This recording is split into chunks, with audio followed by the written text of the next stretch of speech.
Mixing বোলের মধ্যে আমি সুজিটা ঢেলে নেব, দিয়ে দেবো বেসন, আবারও ব্লেন্ড করে নেব। নমস্কার বন্ধুরা, আমি অনিন্দিতা, আপনাদের সকলকে স্বাগত জানাচ্ছি। আজকে আমি ঘরে থাকা সুজি আর বেসন দিয়ে একদম দোকানের মতো একটা রেসিপি আপনাদের সাথে শেয়ার করব। তার জন্য এখানে দেখুন নির্দিষ্ট বাটি মেপে 1 বাটি পরিমাণে সুজি নিয়েছি আর এখানে 2 টেবিল স্পুন বেসন নিয়েছি। মিক্সিং বোলের মধ্যে আমি সুজিটা ঢেলে নেব। নির্দিষ্ট বাটি মেপে সুজিটা নিতে হবে, তবে কিন্তু রেসিপিটা পারফেক্টভাবে তৈরি হবে। ঢাকনা দিয়ে ব্লেন্ড করে নেব, এতে সুজির যে দানা ভাব সেটা আর থাকবে না। সুজি ভালো মতো কিন্তু আমি পাউডার করে নিয়েছি। এখন দেখুন এইভাবে রেডি করে নিতে হবে। এবার এর মধ্যে দিয়ে দেব সুজির সম পরিমাণে ময়দা, দিয়ে দেব বেসন। এবার এর মধ্যে দিয়ে দেব সুজির পরিমাণের থেকে একটু কম পাউডার সুগার, দিয়ে দেব 1 চিমটে পরিমাণে লবণ, দিয়ে দেব 2 চিমটে পরিমাণে খাবার সোডা। আবারও ব্লেন্ড করে নেব, আর এইভাবে ব্লেন্ড করে নিলে মিশ্রণটা পারফেক্টভাবে তৈরি হবে। মিক্সিং বোলের মধ্যে সুজির মিশ্রণটা আমি ঢেলে দেব। এবার এই মিশ্রণের মধ্যে আমি দিয়ে দেব 2 টেবিল স্পুন সাদা তেল। এবার হাত দিয়ে তেল আর সুজিটা এইভাবে ঘষে ঘষে ময়াম দিয়ে নেব, আর একটু সময় ধরে ময়ামটা দিতে হবে যাতে সুজির প্রতিটা কণায় তেলটা চলে যেতে পারে। আর বন্ধুরা, আজকের রেসিপিটা যদি ভালো লাগে প্লিজ বন্ধুরা একটা লাইক দিয়ে আমাকে উৎসাহিত করবেন, যাতে পরবর্তী ভিডিও খুব সহজে আপনাদের সাথে আমি শেয়ার করি। আর চ্যানেলে নতুন হয়ে থাকলে চ্যানেলটিকে সাবস্ক্রাইব করে বেল আইকনটি প্রেস করে রাখবেন। পরবর্তী ভিডিওর নোটিফিকেশান সবার আগে আপনার কাছে চলে যাবে আর সময় মতো আপনারা দেখে নিতে পারবেন। একটু সময় ধরে এইভাবে আমি ময়াম দিয়ে রেডি করে নেব। 4 থেকে 5 মিনিট সময় ধরে আমি কিন্তু ময়াম দিয়ে রেডি করে নিয়েছি। আর এখন দেখুন সুজির মিশ্রণের মধ্যে কোনো রকম কিন্তু ডাস্ট ভাব নেই।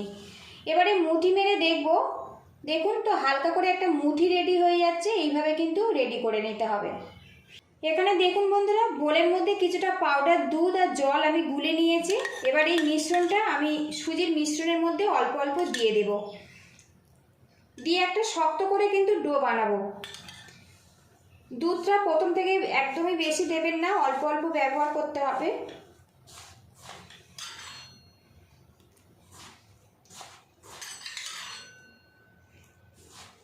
আর বন্ধুরা, এই ডোটা কিন্তু অবশ্যই দুধ দিয়ে মাখাবেন, এতে কিন্তু রেসিপির মধ্যে খুব সুন্দর একটা কালার চলে আসবে আর খেতেও খুব ভালো লাগবে। আমি অল্প অল্প দুধ দিয়ে এটা ডো বানিয়ে নিচ্ছি। এদিকে দেখুন সুজির মিশ্রণটা কিন্তু আমার রেডি হয়ে গেছে, আর এখন কিন্তু বেশ শক্ত করে আমি রেডি করে নিয়েছি। এইভাবে রেডি করতে হবে। একটা পাত্র দিয়ে ঢেকে রাখবো 10 মিনিটের জন্য, এতে সুজিটা কিন্তু বেশ ফুলে নরম হয়ে যাবে। ঢাকনাটা খুলে নেব, ডোটা আরেকটু মাখিয়ে নেব। এবার এই ডো থেকে রসগোল্লার সাইজ করে ছোট ছোট করে আমি গোল্লা পাকিয়ে নেব। খুব কিন্তু বড় করব না, হাতের তালু দিয়ে এইভাবে আমি গোল করে ঘুরিয়ে নেব। তো দেখুন গোল করে নিয়েছে। এবার হাত দিয়ে একটু চেপটে দেব। এইভাবে আমি রেডি করে নিচ্ছি। আরও কিছুটা মিশ্রণ নিয়ে নেব। এগুলো যখন ভাজা হবে ডাবল কিন্তু হয়ে যাবে বন্ধুরা, সেই জন্য সাইজে একটু ছোট নেবেন। আবারও এইভাবে গোল করে নেব। এদিকে দেখুন বন্ধুরা, আরও একটা রেডি হয়ে গেছে। আর এই শেপটা কিন্তু খুবই সহজ, সবাই পারবে। সবগুলো এইভাবে রেডি করে ফেরত আসছে। সবগুলো শেপ দিয়ে আমি রেডি করে নিয়েছি, আর এইভাবে আমি 7 থেকে 10 মিনিট রেখে দেব। অন্যদিকে গ্যাসে কড়া বসিয়েছি, এর মধ্যে আমি সাদা তেল দেব। তেল দিয়ে তেলটা হালকাভাবে গরম করে নেব। তেলটা হালকা করে গরম করে নিয়েছি। এখানে দেখুন সামান্য মিশ্রণ তেলের মধ্যে দিয়ে দেব। আর দেওয়ার পর দেখুন তেলটা হালকা করে বুদবুদ হতে শুরু করেছে। এইভাবে কিন্তু তেলটা গরম করে নিতে হবে। আজকের রেসিপির জন্য এইভাবে তেলটা কিন্তু গরম করে নিলে রেসিপিটা পারফেক্টভাবে তৈরি হবে। এবার এই তেলের মধ্যে সুজি বেসনের মিশ্রণগুলো আমি দিয়ে দেব। এখানে আমি 4টে গোল্লা দিয়ে দেব।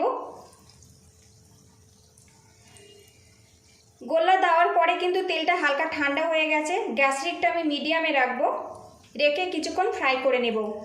এবার এই নাস্তাগুলো আমি উল্টে দেব।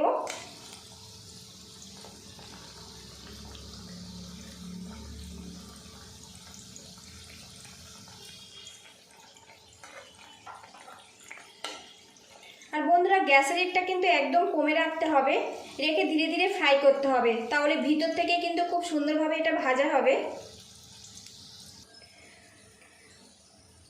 সুজি বেসনের এই নাস্তাগুলো বেশ কিছুক্ষণ ভেজে নিয়েছে। আর এখন দেখুন বন্ধুরা কত সুন্দরভাবে এটা ফেটে ফেটে রেডি হচ্ছে। আর এই সময় কিন্তু গ্যাস রেটটা একদম মিডিয়ামে রেখে ধীরে ধীরে ফ্রাই করতে হবে, তবে কিন্তু ভিতর থেকে এটা ভালো মতো ভাজা হবে। তো দেখুন বন্ধুরা কি সুন্দরভাবে রেডি হয়েছে, দেখুন বন্ধুরা। আরও কিছুক্ষণ ফ্রাই করে নেব। তো বন্ধুরা লুকিং দেখুন কি সুন্দরভাবে রেডি হয়েছে। আজকে সুজি বেসনের এই রেসিপিটা যদি বন্ধুরা ভালো লাগে তো একটা লাইক দিয়ে চ্যানেলটিকে সাবস্ক্রাইব করে পাশে থাকবেন।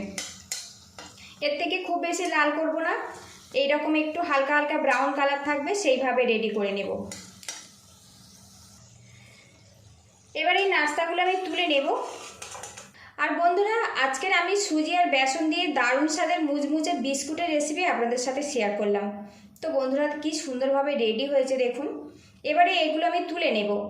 এখন তো তেলটা খুবই গরম আছে, গ্যাস রেটটা একদম কমে রেখে বাকিগুলো আমি এইভাবে ফ্রাই করে নেব।